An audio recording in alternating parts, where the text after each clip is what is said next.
Good morning or good afternoon. Today we will be presenting our analysis of UEFA Champions League goal production from 1992 to 2022. My name is Agustin Feldberg and I'm presenting with Enrique Núñez, Alberto Sosa, and Andrés Baez. In this project, we analyze how goal scoring varies across competition stages and how it has changed over time. Our project focuses on goal production in the UEFA Champions League.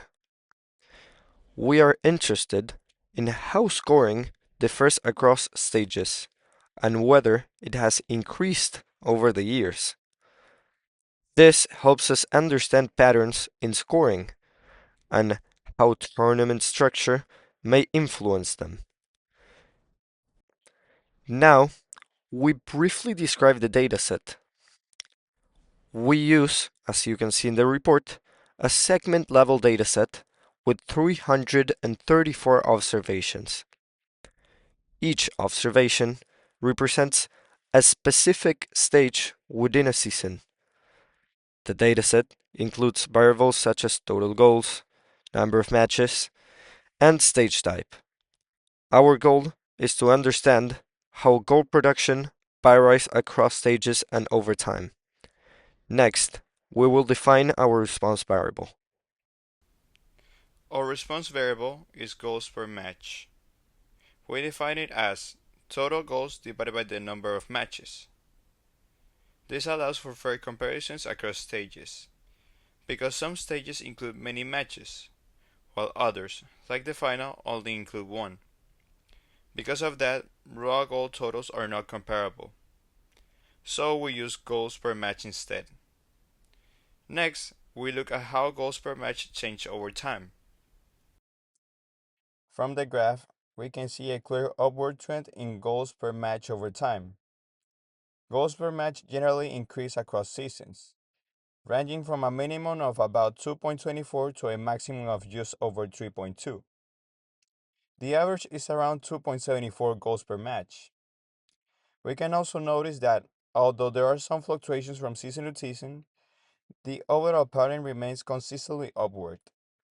This suggests that scoring has increased over time, which supports including time in our model as an important factor in explaining goal production. Next, we look at differences across stage types. From the box plot, we can compare goals per match across different stage types. The first group stage shows the highest average goals per match. The second group stage has a slightly lower average, with a more consistent distribution of goals. Knockout stages show the greatest variability, with a much wider spread and more extreme values. This is partly because knockout stages involve fewer matches, making their averages less stable. We use a linear regression model to analyze goals per match. The model includes predictors such as stage type, time, and a final indicator. It also includes an interaction between stage type and time, which allows the effective time to differ across competition stages.